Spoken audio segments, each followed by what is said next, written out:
Bem-vindos! Meu nome é Giovana Lima e sou com o professor Gilberto Sarfati para conversar sobre a pesquisa Estágios de Desenvolvimento Econômico e Políticas Públicas de Empreendedorismo e de Micro, Pequenas e Médias Empresas, em perspectiva comparada. Bem-vindo, professor. Qual foi a sua motivação para estudar as diferentes políticas públicas de empreendedorismo? Eu tenho um histórico de relacionamento pessoal, isso que motivou, na verdade, a Secretaria de Assuntos Estratégicos a me convidar. Eu trabalhei como diretor de Venture Capital. Aqui dentro da GV eu faço parte do Centro de Empreendedorismo de Novos Negócios, dou aula de empreendedorismo, então juntou um pouco dessa relação profissional, o convite do governo e trabalhar com política pública de empreendedorismo. E você analisou 4 países. Quais foram os resultados que você encontrou nesses 4 países? A gente fez uma análise das políticas públicas de empreendedorismo versus os chamados estágios de desenvolvimento. O que as políticas públicas podem fazer para que a gente caminhe em direção a esse estágio de inovação. A gente tem a possibilidade de olhar para cada um desses países dentro do estágio de desenvolvimento e ver se, no fundo, essas políticas públicas faziam sentido para o estágio que eles estão. Inclusive, o que a gente identificou é que as políticas ou o trabalho faziam sentido em geral para o estágio de desenvolvimento, menos no caso da Itália. Então a gente usou de anteexemplo, porque a gente queria, ao olhar o caso da Itália, que não é um país ainda desenvolvido, mas saber que já estava entrando num processo de desestruturação. Você diferencia a política pública voltada para o empreendedorismo e a política pública voltada para a micro, pequena e média empresa. Qual que é a diferença entre essas políticas? A diferença, ela diz respeito, no fundo, ao potencial de crescimento dessas empresas. Então, a gente diz o seguinte, que a gente tem o chamado empreendedor de alto impacto. Esse empreendedor é um empreendedor, pela definição, que cresce mais de 20% ao ano num período de 3 anos. Ele representa apenas 1,8% da população de empresas no Brasil. Hein?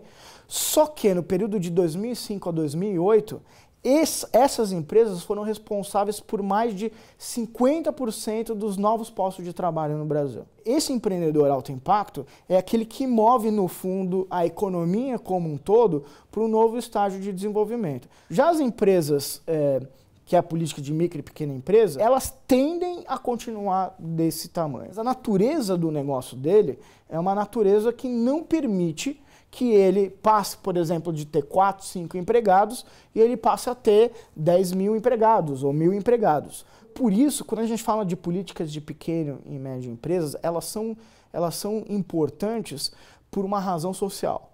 Ou seja, na maior parte dos países do mundo, incluindo o Brasil, o maior empregador são pequenas empresas. Por isso, eu quero proteger esse empreendedor, não por uma razão de eu pensar no crescimento econômico, no desenvolvimento econômico, no sentido da economia crescer como um todo, mas por uma razão social.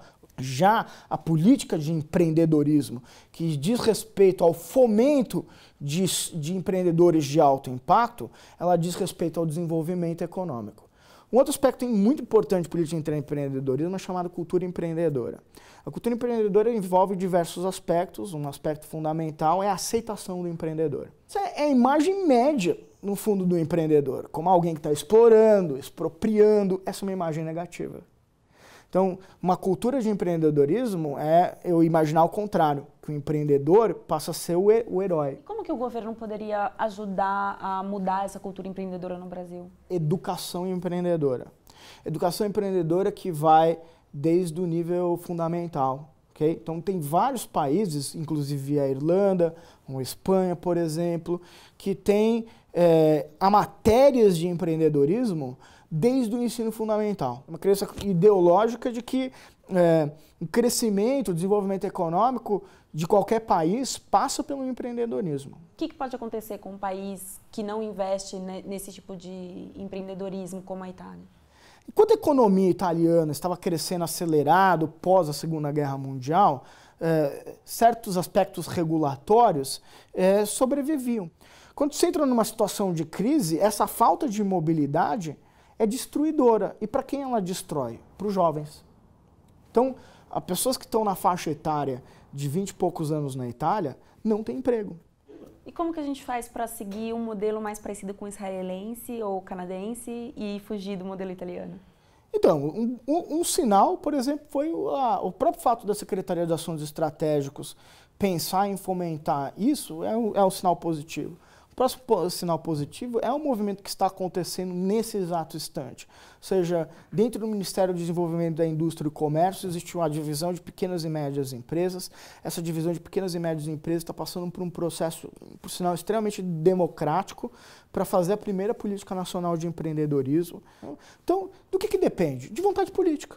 Vontade de um prefeito falar assim, o empreendedorismo é um futuro aqui. Eu vou fomentar o empreendedorismo. Obrigada, professor. E para saber mais sobre a pesquisa, acesse o link abaixo. Obrigada.